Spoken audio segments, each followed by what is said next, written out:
Two two.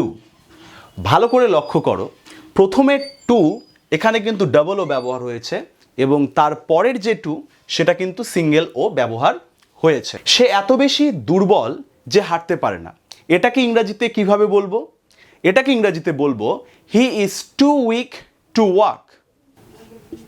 He is too weak to walk.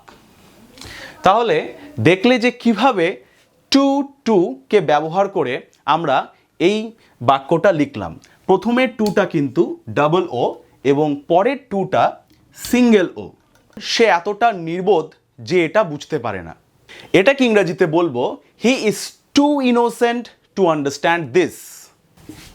He is too innocent to understand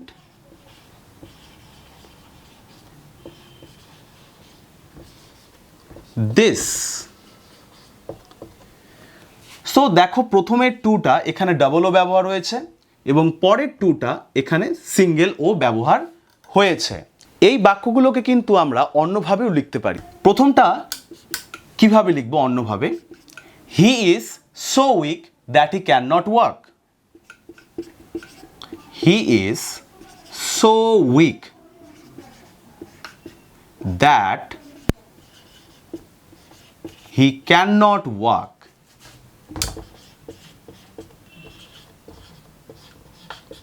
তাহলে দেখো প্রথমের বাক্য যেটা আমরা টু টু ব্যবহার করে লিখেছিলাম সেটাকে আমরা সো দ্যাট ব্যবহার করেও কিন্তু লিখতে পারি। তার পরের বাক্যটি কি আছে? He is too innocent to understand this.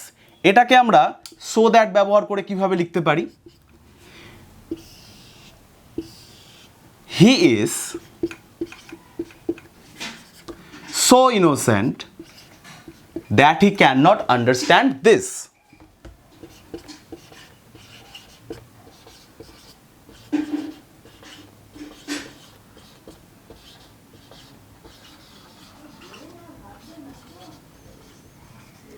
Understand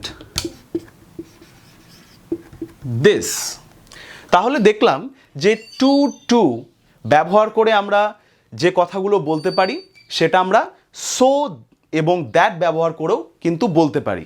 আশা করি তোমরা এটা বুঝতে পেরেছো এবং এরপর থেকে এই ধরনের এক্সপ্রেশন যুক্ত বাক্যগুলোকে তোমরা টু টু ব্যবহার করে কিন্তু সহজেই ইংরেজিতে ট্রান্সলেট করতে পারবে কিংবা বলতে পারবে। ভিডিওটি ভালো লাগলে অবশ্যই একটা লাইক করে দাও এবং শেয়ার করে দাও এবং এরকম আরও নিত্য নতুন ভিডিও পেতে আমার চ্যানেলটিকে অবশ্যই সাবস্ক্রাইব করে দাও।